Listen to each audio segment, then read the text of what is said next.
Bakozi ba Mr Tech Rwanda, uyu munsi turi mu murenge wa Mwiri, akagari ka Kageyo, mu karere ka Kayonza. Ni hafi cyane na parike y'Akagera. Nkuko muri kuyibona hano, mfite watermelon ndi kuyirya, reka mbanze nyirye murebe. Iraryoshye cyane. Uyu munsi rero twakoze urugendo tujya kureba umuhinzi wabigize umwuga uhinga watermelon. Abenshi muzi ko mu Rwanda zitahera, ariko zirahera nkuko muri kuzibona zifite. Nukuvuga ngo yaba urubyiruko rushaka gukora umwuga w'ubuhinzi, yaba umuturage wundi ushaka kumenya amahirwe ari mu buhinzi, iki kiganiro ntikimucike. Nuko ngo araza kutuganiriza byinshi cyane birimo amahirwe, atwereka imbogamizi, kandi nanone n'abantu batuye muri za Kayonza, abantu batuye muri za Kabaronda, abantu batuye Rwamagana, abacuruzi bari Nyabugogo bamenya ahantu hari watermelon mu Rwanda. Ngiye nihereyeho nari nzi ko izo watermelon zera muri Tanzania, ariko siko bimeze. Nuko ntatinze rero muraza kwigiramo byinshi, ariko nanone ahantu harimo amahirwe menshi abantu ntibabizi ko mu buhinzi bwa watermelon harimo amahirwe menshi. Nk'indi kurya nyiciye mu murima bayinciriye aka kanya. Reka ndeke gutinda tuganire, atubwire byinshi, twige byinshi, nkuko nabibabwiye, kandi tugomba gutera imbere tukava mu bintu byo kuvuga ngo ubuhinzi n'ubw'abantu batize. Ibyo byose tugomba kubicikaho. Ndabasaba gukora subscribe, like na share kugira ngo mujye mubona byinshi nkuko tugiye kubibona uyu munsi. Stay tuned. Celestine, tugusanze muri famu yawe ya watermelon. Watangira ukibwira abadukurikiye n'abakurikiye iki kiganiro ndetse n'urugendo rwawe rwo guhinga watermelon. Murakoze. Nitwa Byukusenge Pierre Celestin. Musanze hano muri uyu murenge wa Mwiri, akagari ka Kageyo, ariko nkomoka mu murenge wa Kabare muri aka karere ka Kayonza. Nkorera Ingoma Ikibungo muri Rwanda Polytechnic Ngoma College. Urugendo rero rwo guhinga watermelon narutangiye mu kwezi kwa gatatu uyu mwaka, nshakisha ubutaka. Mu kwa kane ndatangira ndahinga. Ni byiza cyane. Iki kiganiro kirashimishije kubera ko gengenza ibirometero bitari bikeye, ariko nanone inyungu iri muri iki kiganiro iruta ikintu icyo ari cyo cyose. Kubera iki? Abantu benshi bazi ko watermelon zitera mu Rwanda nkuko nabivuze ntangira, ariko ni ukuvuga ngo ni ibintu bishimishije kubona umunyarwanda uhinga watermelon. Ndashaka kubaza ikibazo cy'amatsiko. Kuki wahisemo watermelon kurusha izindi mbuto? Urakoze cyane.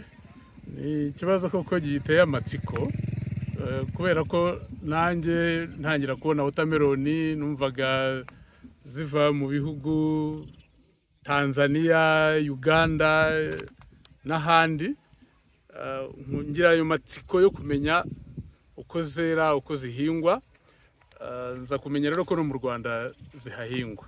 Nahisemo rero kuzihinga kubera ko ni urubuto rwiza, haba kururya, haba ko rudatinda mu butaka. Ni urubuto uhinga mu minsi 90 rukaba ruguhaye umusaruro. Urumva ni byiza cyane. Abakunzi ba Mr Tech Rwanda, uyu mugabo Celestine ukora mu karere muri Rwanda Polytechnic Ingoma, ni amahirwe menshi kuba ari kutuganiriza. Kubera iki rero? Ni ukuvuga ngo mberetse famu yiwe, reka nse n'uyizuminga gatoya murebe hari hose muri kubona hameze hari icyatsi kibisi. Ni famu ya watermelon. Turi mu murenge wa Mwiri. Nkuko muri kwibona rero, iyi famu hakurya biragaragara ko hari ayandi mafamu, ariko iyi famu yo ya watermelon ni nini cyane. Ni nini cyane, araza kubitubwira. Reka nse nuzenguruka murebe, aho se ndi kuzenguruka ni famu. Ni nini cyane murebe. Ni nareba hari haruguru hose hari inzu y'amabati, nayo ni famu ya watermelon. Ariko reka ngaruke. Celestine, abantu benshi badukurikiye bari kureba n'iki kiganiro bashobora guhinga watermelon bakagusaba n'ubufasha. Ariko muri make watubwira icyo bisaba kugira ngo utangire guhinga watermelon, yaba ari ubutaka ndetse n'amafaranga, kuko abantu benshi bagira ubwoba. Niba kureba rero baratinyuka. Turaza gushyiraho nimero zawe ku buryo uzabaha n'ubujyanama, cyangwa se mukajya mukorana ukaba n'umukonsilita wabo ntawamenya. Icyo kintu wakidusobanura ku mafaranga bisaba, ubutaka, ni ibiki bisabwa kugira ngo uhinge watermelon? Guhinga wotameloni ntabwo ari umushinga uhenze cyane, yego kuko icya mbere ni ukubanza kureba aho ubutaka buherereye. yego Ubutaka bugomba kuba buri ahantu ushobora kuhira, ahantu wakuhira. wotameloni ni urubuto rugizwe n'amazi, yego bityo rero kugira ngo rukure ruzaba urubuto ruribwa rugomba kuba rwarabonye amazi ahagije. yego icyo ni icya mbere, ubutaka bwegereye amazi. icya kabiri ni ukuba ushobora kubona ifumbire, yego ifumbire cyane cyane ifumbire y'inka, n'amafumbire mvaruganda, ku buryo rero ufite miliyoni 1, 2, 3 yego watangira bitewe n'ubuso ushaka guhingaho. yego Ushaka guhinga rero ubuso na bunini, noneho yego hegitari 10, 20, icyo gihe byagenda bizamuka ugakenera wenda miliyoni 10, 20. yego Ariko no guhera kuri miliyoni 1 ntabwo byakubuza kuba wahinga ubuso ukeneye. urakoze cyane. Hano hari abaturage bazareba, abantu cyangwa se abantu badafite ubushobozi buhanitse. Dufate umuntu afite isambu yiwe, akeneye guhinga wotameloni, ni umuntu wahingaga amasaka, ni umuntu wahingaga ibishyimbo, ariko arashaka kujya mu bihingwa noneho bibyara amafaranga nk'uko turi kwibona hano. Ese uwo muntu ufite ubutaka ugereranije byamusaba iki? Duhereye nko ku nzuzi, uranatubwira aho ziboneka, byamusaba nk'iki kugira ngo atinyuke nawe? Kuko impamvu y'iki kiganiro uratubera na mwarimu kugira ngo atinyuke, abanyarwanda batinyuke. Bakwiye gutinyuka. Icya mbere, ubutaka bwe buri hafi y'amazi. yego Icyo ni igishoro kinini. yego Icya kabiri, ikiro kimwe yego cy'imbuto yego kigura hafi ibihumbi 100. ikiro kimwe cy'imbuto. Ikiro kimwe cy'imbuto. Yego. Kandi cyatera ubuso burenze 1/2 cya hegitari. 1/2 cya hegitari. yego Hanyuma ikindi ni ukuba yabona ifumbire ikomoka ku nka, amase, ifumbire y'imborera. yego icyo gihe abonye nka fuso imwe yaba ihagije. yego agatangira agashaka abantu babizobereye bamenyereye guhinga, yego kugira ngo bajye bamugira inama, kuko iyo uzishyize mu butaka, yego washyizemo iyo fumbire y'imborera ugashyiramo na NPK baba bazifite, yego nyuma y'ibyumweru 2, 3 ukenera kuba wakongeramo nka ire. yego nayo barayizi, abahinzi bamaze kujijuka mu buhinzi. yego iyo ndi kuvuga NPK abahinzi barazizi neza. yego iyo ndi kuvuga ire ikize kuri azote barabizi. yego ibyo rero abifite, akagura imbuto, akagira ifumbire y'imborera, akabona NPK na ire, aratangira. Hanyuma igihe kitageze ku kwezi agasasira. Isaso nayo iba ari ngombwa, nk'inahangaha bahinga imiceri, ibyatsi byasagutse ku miceri, urabikusanya, cyangwa se mu gishanga n'ahandi wabona isaso. Icyo gihe nayo ukayishyiramo. Ikindi kiba gisigaye ni ugucunganwa n'andi mafumbire bashakisha mu bacuruzi, no kurwanya indi miti ya za insecticide yo kurwanya uburwayi n'udukoko dushobora kuba imbogamizi, ibyonnyi kuri wotameloni. Ibyo rero ni ibintu bitamugora, ku buryo afite ibihumbi 400-500 kuri 1/2 cya hegitari, rwose yatangira agahinga nta kibazo. Yenda gushimiye cyane, kuko izi nama muri gutanga, turabizi ko leta y'u Rwanda yashyizeho ibintu by'ibimina. Umuntu ashobora kugenda mu kimina agashaka amafaranga, akaba yakurikiza izi nama, arangiza agakora ubu buhinzi. Reka nse nubereka gato muri iyi famu nyuremo, kugira ngo murebe ibyo mvuga ko atari amakabya nkuru. Abenshi tuzi ko wotameloni zera muri Tanzania, ariko reka manuke hano. Iyi ni wotameloni. Abantu bari muri Kayonza, abantu bari Nyabugogo, abantu bari Huye, mujya kurangura watermelon ntimukagire ngo zaturutse ahandi hantu muri Tanzania kure. Ni ukuvuga ngo nawe ushobora gukora iyo business ukavugana na Celestin ukazana fuso ugapakira kuki ubona abantu bajya muri Tanzania kuzirangura ukabona abantu bari kujya ahandi hantu kuzirangura nawe wazirangura ugakora iyo business. Ntago ndi kumwamamariza ariko nabyo byashoboka kubera ko iyo umuntu yakoze reka ajya ashimirwa. Ni ukuvuga ngo ari kuduha ikiganiro cyiza cyane, ndimo ndazenguruka mu murima kugira ngo mubibone. Niba muri kureba ahangaha cyangwa se hari hakurya hirya ngeza ahantu hose hatwikiriye ni watermelon batwikire kuko hano hari akazuba, ni ukugira ngo bazirinde. Ikindi nanone niba umaze kuguza amafaranga mu kimina ugakora iyi watermelon, leta y'u Rwanda yadushishikariza gukora ubuhinzi butubyarira inyungu. Ibyo byose ni ukuvuga ngo twakoze urugendo kugira ngo tuganirize Celestin, dutinyuke tureke kuvuga ngo ibi bihingwa ntibyera mu Rwanda. Ibyo ni ukuvuga ngo ni urucantege abantu bagenda baca intege abandi. Ndi kuzenguruka muri famu muyirebe, burya ni ukuvuga ngo amashusho nicyo kintu cyerekana raporo nziza. Muri kubona yarakoze vraiment, ni ibintu bishimishije. Araza kutubwira ubuso bw'uyu murima we, atubwire ingemwe zirimo. Icyo nicyo kintu nshaka kumubaza, noneho n'ibindi dukomeze ku buryo twiga tukamenya byinshi. Celestin, hano ugeranije ubuso ni hegitari zingahe? Ni hegitari imwe irengaho ibice hafi bitatu. Yego. Hakaba harimo ingemwe zigera ku 2,000. Yego. Kuko nahinze ibiro 2. Ibiro 2 ubwo byagutwaye 200. Yego. Watermelon imwe uyigurisha ngahe? Watermelon imwe kubera ko tuzigura n'abazirangura bakajya kuziranguza nabo bakazazigurisha. Yego. Usanga watermelon nini ishobora kugura 2,500. Yego. 2 se. Yego. Kugenda ukagera ku ntoya tugurisha ku gihumbi. Ku gihumbi. Abantu bakora muri Rwanda Polytechnic ntimuzongere kuvuga ngo ntago murya imbuto. Ni ukuvuga ngo mushobora kubwira Celestin akabazanira imbuto mukagura mugashyira abana kandi nanone mukamumuteje imbere nawe kandi akaba abahaye serivisi.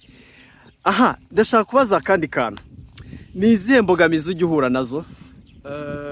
Imbogamizi ya mbere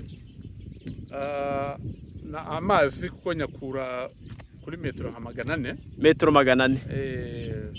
Metero 400. Icyo gihe rero bisaba kugura mazutu yo kugira ngo umuntu ashobore kuzana ayo mazi. Yego. Imbogamizi ya kabiri. Yego. Iyi watermelon ureba buri kintu cyose kirayikunda.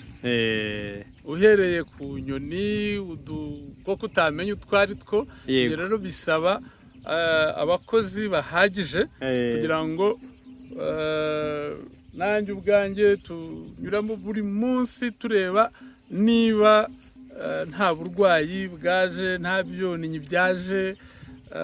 Iyo niyo ngorane ya kabiri. Yego. Ingorane ya gatatu rero nuko iyo zeze zikenera guhita zibona abaguzi. Ntabwo dufite uburyo bwo kuzibika igihe kirekire. Icyo gihe rero iyo muhuriye ku isoko muri benshi igiciro gishobora kujya hasi kubera ko utari buvuge uti ndazibika amezi 2-3. Yego. Hari n'igihe zangirikira no mu murimo. Ariko ahangana ahita ngaruka ku kintu buri abahinde baturusha, abahinde bagurira bene wabo. Buragiye birantangaza kuba umuntu yajya kurangura muri Tanzania ataje kurangura mu murima w'umunyarwanda. Iki nacyo kireka nkigire nk'ubuvugizi abanyarwanda twumve ko urajya muri Tanzania kurangura urangure kuri menshi, ariko uranguye kwa Celestin byakorohera. Aha, ndashaka kubaza nka watermelon nk'igiti kimwe cyera nka watermelon zingahe? Igiti kimwe gishobora korera nka watermelon 4. 4. Ntago twaye hano harimo watermelon nyinshi. Ngiye kubara sinazi barazirimo hafi 5,000 bya watermelon. Bakunzi ba Mr Tech Rwanda, mutekereze uhinze watermelon, usaruye watermelon 5,000, imwe niyo wayigurisha ku gihumbi. Wumva amafaranga arimo. Uko byagenda kose twahoze tuganira mbere uko dutangira ikiganiro. Ahanga niyo yakuramo yashoye, ariko ari mariga. Ikindi nanone natakaganiriza abana b'ubuhinzi bakora, ari kubaha umurage mwiza wo kumenya gukora. Ibi ni ibintu bishimishije cyane. aha ese ndashaka kubaza icyo cy'amasoko ubona muri iyi minsi hari imbogamizi uri guhura nazo? Imbogamizi nizo ngize nakubwiye kuri uyu mwero. Kuri uyu mwero baratubwira ko hari wotameloni nyinshi ziri kuva mu bihugu by'abaturanyi. Yego. Icyo gihe rero bakanatubwira ko izo mu bihugu by'abaturanyi ngo ziba ari nini cyane, akaba arizo bakunda. Ni nk'icyo wahoze uvuga, abantu bazi mu mutwe ko ikivuye hanze aricyo kiba cyiza, kandi wotameloni dufite nawe waziboneye. Yego yego. Zifite isukari ihagije, zifite amazi ahagije. Yego. Icyo rero ni ngorane yuko abantu bazi ko icyiza ari icyavuye mu mahanga. Turacyita imyumvire. Ni ikibazo cy'imyumvire igomba guhinduka kubera Mr Tech Rwanda, kubera abantu nka Celestin batuganiriza.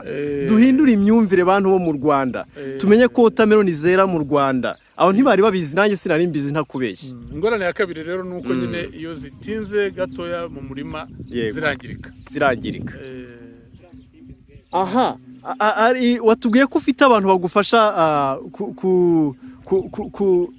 kurinda udukoko, bagufasha muri uyu mwuga wawe.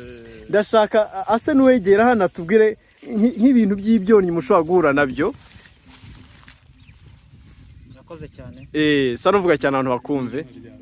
Nitwa Kuzimana Albert. Nkaba ndi umwunganizi w'uyu mubyeyi. Ni umubyeyi koko biranagaragara kuko yaguhaye imirimo cyane, ariko ni n'umubyeyi. Sa nuvuga cyane abantu babyumve rwose. Ni n'umubyeyi rwose. Okay. Nkaba mufasha mu guhumbika, namufashe guhumbika izi mbuto. Yego. Ndazirera zirakura. Bigoranye kubera ibyonnyi byinshi. Nk'ibihe? Inyoni ya mbere ruzamura umutwe, inyoni yarubonye rucamo kabiri. Izi nyoni zisanzwe? Inyoni, hari inyoni bita umusure. Umusure ndawuzi. Hari isandi. Yego. N'inyoni bakunze kwita igishwi. Igishwi twarakigaga kera. Izo nyoni rero umumero wazo zirawukunda cyane. Ubwo ukora iki kugira ngo uhangane nazo? Ni ukubaka bimwe bita akadahumeka mu mirima. Nanjye bwite sinicare. Yego. Hazenguruka umurima cyane. Genda gushime ko wakoze neza. Yego. Ubwo ibyonnyi zikagera mu gihe cy'ururabo. Hari n'ubundi za nyoni zirakomeza zihungura rwa rurabo. Ugahangana nazo. Yego. Igihe cy'imiteja. Yego. Hari ubukoko bugendamo hasi, ubwo ngo tubushakira imiti y'ubukoko. Yego. Tugahangana nabwo. Yego. Tukazamukana no mu gihe cyo kwera. Yego. Hari ubukoko bwo mu ishyamba bita imbwebwe, ikisi. Yego. Ubu turaraduhanganye nabwo kugira ngo bureke kwangiza rwose. Nkuko mubizi turi hafi ya parike y'Akagera. Reka se n'uwerekana hari hakurya mubona, reka ngezeyo nzuminge gato. Ni muri parike y'Akagera, hari hakurya. Hari muri kubona na zoominze, ni muri parike y'Akagera. Nkuko ari kubivuga nuko ngo iyi parike y'Akagera ibamo inyoni zishobora kuza gushaka ibyo zirya. Nuko ngo inyoni Imana yayihaye ubwo bushobozi, ariko bagahangana nazo. Nuko ngo iyo bigeze umaze kurenga igihe cyo kurabya, udukoko turagabanuka n'ibyonnyi bikagabanuka bitewe n'imiti ukoresha icyo gihe nyine. Udukoko turagabanuka. Iza nyoni nazo ziba ziri ku rurabo, ukomeza guhangana nazo kugeza igihe imbuto zereye. Noneho ugahangana na bya bikoko bikuru akenshi by'ibiryanyama. Nibyo tuba duhanganye nabyo na n'ubu ngubu. Okay. Urakoze cyane. Hari undi muntu wamufashije gutera. Ndashaka ko aza tubwire, tujye muri tekinike noneho zo gutera. Ese bacukura umwobo ungana gute? Arigira hino atubwire nawe. Bacukura umwobo ungana gute? Ushyiramo ifumbire ingana gute kugira ngo umuntu uzajya gutera azabashe kuba yabikora neza nkuko namwe mwabikoze, nawe abashe kweza. Murakoze cyane. Esa nuvuga cyane kugira ngo abantu bumve. Murakoze cyane kunyakira. Nkuko mubivuze koko Celestin njye wamufashije gutegura uyu mushinga. Yego. Ikibazo mwari mumbajije. Yego. Kuba ngomba gucukura umwobo uhagije. Kangahe kuri kangahe ugeranije pate? Byibuze uba ugomba gucukura santimetero 30. Ubwo ni 15. 20. Yego. 20 z'ubujyakuzimu. Pate imwe y'ubujyakuzimu santimetero 30, pate imwe n'igice z'umuzenguruko. Yes, abantu bari kubyumva. noneho iyo urangije Yego. uzana ifumbire y'imborera. yego nta gipimo tuba dufite gihagije gifatika, ariko nk'abantu uba uri gukoresha yego bategeka gufata kugenda bashyiramo amashyi abiri. amashyi abiri Amashyi ni abiri. uko ni ya fumbire yamaze gushwanyagurika neza cyane. ugakoresha ifumbire bavanze neza itari amase, Yego kubera yuko iyo ukoresheje ifumbire itaratungana neza, idahoze. idahoze, Eh. ushobora kugira ikibazo cyo kuba wazitwika. Ah. ugomba gushaka ifumbire nziza yahoze neza, Yego ukayivanga neza, yego. warangiza ukajya uza mu cyobo ukajya ushyiramo amashyi abiri. Iyo umaze gutera urasasira? Oya, Aha. uzana za mbuto zawe ugashyira mu cyobo, Eh. warangiza ukuhira. Eh. Gusasira nta kiba bitwaye, ushobora no kubikora zarameze ziri hejuru. Hari abantu bazareba iki kiganiro muri ubu buhinzi bwa Celestin, urumva ari gukoresha agronome, wakongera ukibwira abantu badukurikiye agronome nde? Murakoze cyane, nitwa agronome Hakizimana François Xavier. Hakizimana François Xavier. Akaba ninjye waje gufasha Celestin mu buhinzi bwa watermelon. Mu buhinzi bwa watermelon. Urakoze cyane, reka se nukomeza nganire na Celestin noneho kuko hari ibindi bibazo ushaka kumubaza kugira ngo abantu bari kureba iki kiganiro bakunda watermelon, genda zikunda n'ubundi azitwara. Aha, Celestin, ndashaka kubaza ikindi kintu ushaka gushyiraho. Wari wasurwa n'abanyeshuri ba Rwanda Polytechnic ngo base barebe ubuhinzi?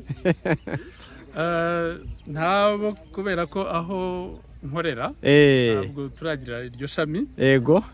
Ariko wenda uko zakomeza guhinga niri haza nazabwira abarimu baryo bakaba babazana. Ariko ubwo reka mbivuge kuko hari amakuru mfite kuri Rwanda Polytechnic, harimo ishami ry'ubuhinzi. Abayobozi ba Rwanda Polytechnic nibareba iki kiganiro bazana abanyeshuri muri aka karere ka Kayonza mu murenge wa Mwiri uhana imbibi n'umurenge wa Rwinkwavu hafi y'Akagera, ku buryo abanyeshuri bakora visite bakareba abarimu bakora muri Rwanda Polytechnic. Nyuma y'akazi hari ibindi bakora, ni ukuvuga ngo ni ikintu cyo kwishimirwa. Aha, ikindi kintu ushaka kubaza, hari nka support cyangwa se nk'amahugurwa muba mwumva mukeneye, kuko ibi biganiro hari igihe birebwa n'abantu bashobora kuba ari abo muri Minagri ntawamenya, bakavuga ati twamufasha kuri ibi n'ibi. Ibyo bintu birahari? Birumvikana guhinga watermelon. Yego. Birasaba ubundi bumenyi burenze ku bindi twamenyereye guhinga. Yego. Ibishyimbo n'ibigori. Yego. Kubera ko hari ikoreshwa ry'imiti. Yego. N'inyongeramusaruro. Yego. Kumenya kujyana n'ibihe. Yego. Ibyo byose rero, kumenya ubutaka bwiza, kumenya igipimo cy'amazi. Yego. Ibyo byose ni ubuhanga abahinzi ba watermelon bakeneye guhabwa kugira ngo bakore uyu mushinga bazi neza icyo ukeneye, bazi neza ibijyanye n'abakozi, ibijyanye n'amasoko, ibijyanye. Ibyo byose rero birakenewe ko abahinzi bakorerwa amahugurwa kugira ngo babe mu mushinga bumva neza koko. Yego. Ngushimiye ko watanze akazi hano. Ubugeranije wakoresheje nk'abakozi bangahe? Kuko impamvu bivuga, hari igihe umuntu azana umushinga ahantu ariko ukagira inyungu ku bahaturiye. Nk'ubugeranije nk'ubuhinzi utangira wakoresheje nk'abakozi bangahe? Mu ntangiriro umuntu akoresha abakozi benshi. Isa n'ugereranya umubare. Reka ngusobanurire ibyiciro. Umurima duhinga twabanje gukoresha tractor. Yego. Ariko ikoranabuhanga wakoreshe imashini. Yego. Mu gusanza umurima, gutera, hari igihe ku munsi twabaga dufite abakozi nka 40. Ku munsi abakozi 40? Ni benshi. Gusasira, urumva abazanye abatugurishije ubwatsi n'iki n'abagiye muri urwo rugendo rwo kubugeza hano, naho ntibabuze abantu nka 20. Nka 20. Uyu munsi ndi n'abakozi 4 bahoraho. Abakozi 4 bahoraho. Wahaye akazi mu gihe cy'amezi. Harya watermelon yerera amezi angahe? Amezi 3. Watermelon yerera amezi 3. Urumva mu mezi 3 ufite abakozi bahoraho, watanze mituweli nge niko nabyita, utanga ejo heza. Icyo nicyo leta y'u Rwanda ibikeneye ku buryo umuntu ukora umushinga ugira impact kuri societe imwe yahari kuwukorera.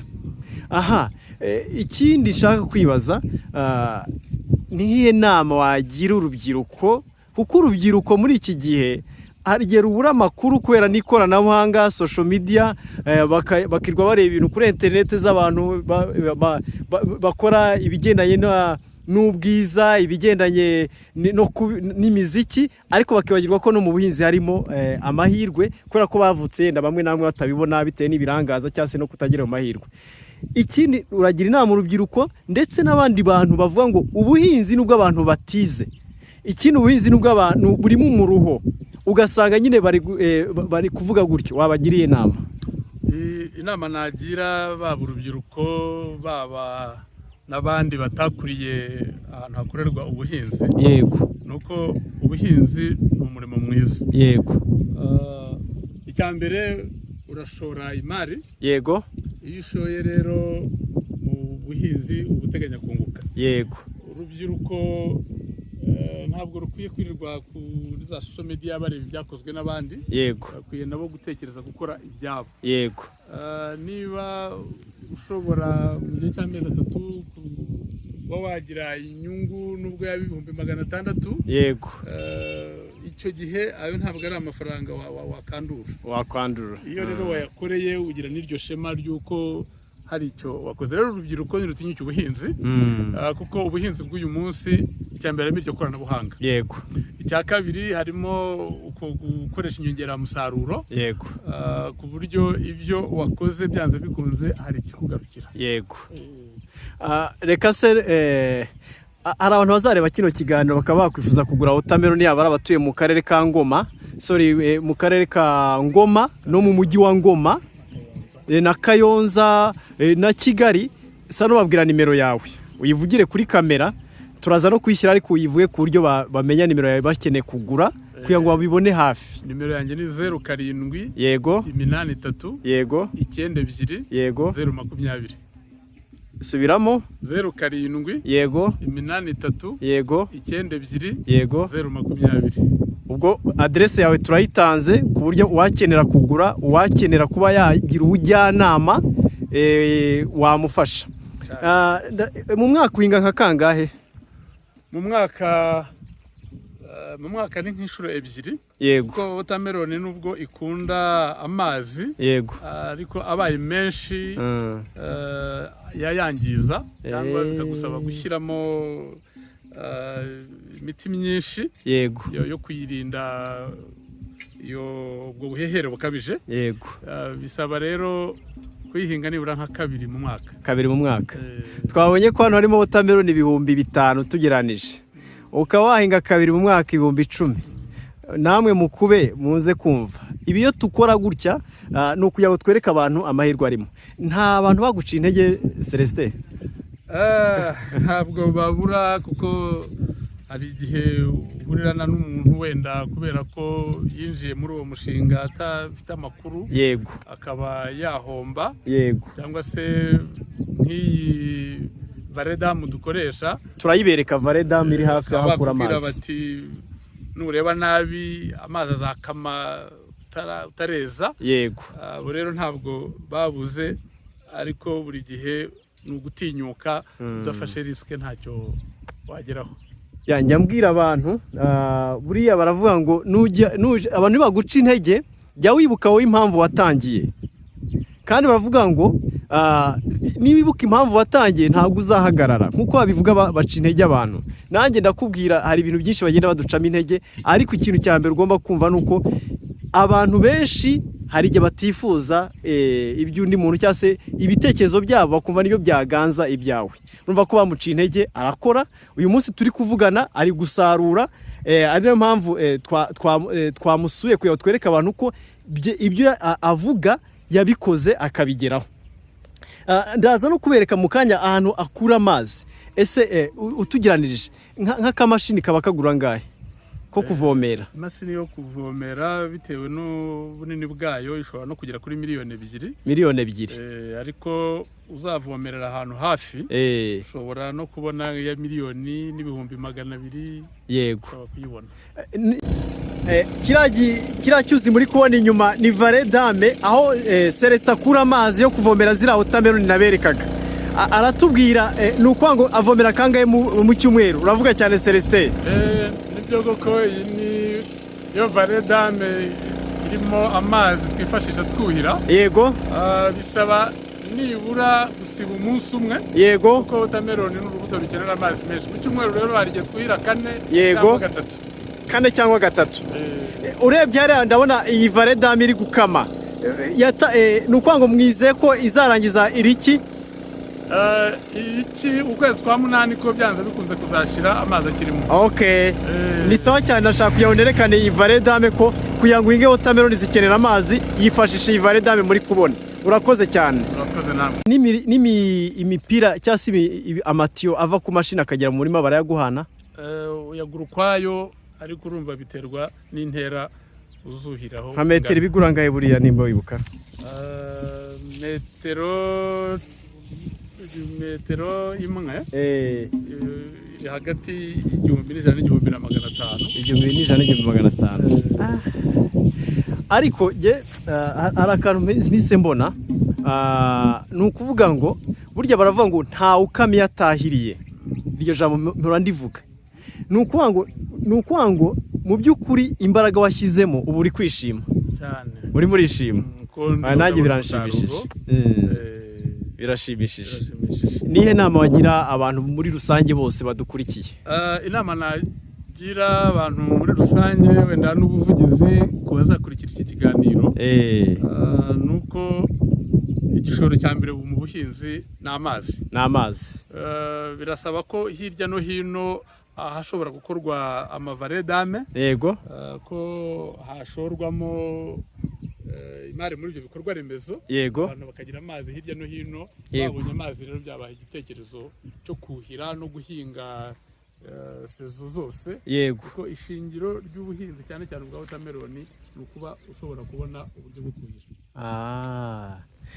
Urakoze cyane, ndagushimiye. Shimira ubuyobozi bwa Kayonza, ubuyobozi bw'umurenge wa Mwiri. Aha turi ni hafi y'uruzitiro rwa parike y'Akagera, ndabibereka. Dushimira abantu bose bagufashije, ariko nshimira n'abakunzi bareba iki kiganiro, kuko inshuro nyinshi iyo dushyizeho ikiganiro usanga bahamagara nyiri ibikorwa bakavuga ati utuye he ngo tukugurire, utuye he ngo udufashe. Ibyo byose nabwo ushobora kubonamo inyungu z'abashobora kuguha n'ibiraka byo kubafasha. Ibyo byose ni ibintu tuba dukeneye kugerwaho. Ndagushimiye rero, nizere ko ubutaha nitwongera kugukenera tuzakubona. Murakoze rwose, ndahari kugira ngo duhe abantu hirya no hino amakuru ku bijyanye n'ubuhinzi. N'abantu mukorana bazareba iki kiganiro bagutumye kubazanira imbuto, bazibazanira ngo barye, ariko si ku buntu. Ntabwo ndi kuvuga ku buntu jewe, nazibazanira nta kibazo. Iryo soko naryo urumva ko turifashe. Yego. Abantu benshi ntabwo barya wotameroni. Ese ujya guhinga wotameroni ntarasoza Jean Celestin, wasomye ibyiza bya wotameroni? Narabisomye.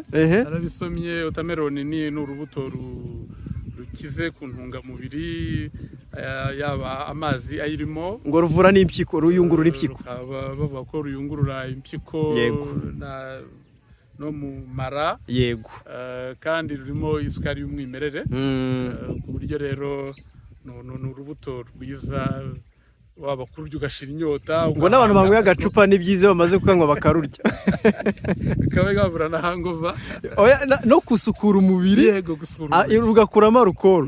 Bivuga ngo abantu banywa agacupa rero nabo bakugane kugira ngo bazafate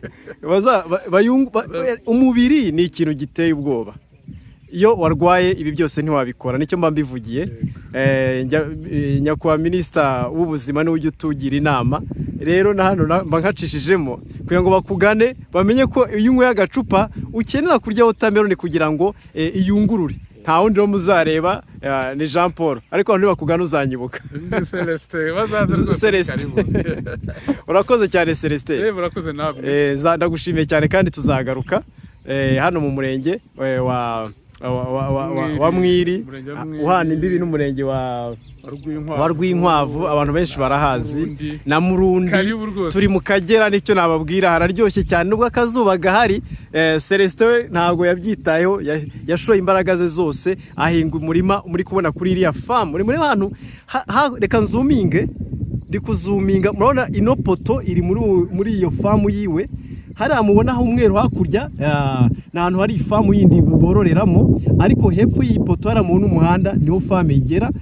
ni ukuvuga ngo ni hegitare urebye n'igice cyangwa genda abona ari nka hegitare ebyiri. Ni ukuvuga ngo twari twafashe urugendo kugira ngo tubereke ibikorwa byiwe, ariko dutinyura abantu n'abakeneye kugura watermelon ntibagatekereze ko yaba ari abazirangura n'abazigura kuri detail, ntibagatekereze ko watermelon zera mu bihugu duturanye, abo no mu Rwanda zirahera. Ibyo byose kandi tukashimira ubuyobozi bw'igihugu ko na amahirwe kuba barakoze vallée dam bakuramo amazi twayiberetse. Ikindi none tugashimira n'imihanda irakoze ku buryo ukeneye kuza kurangura atabura uko hagera. Ntimucikwe rero, mukore subscribe, like na share. Ibindi tuzajya dukomeza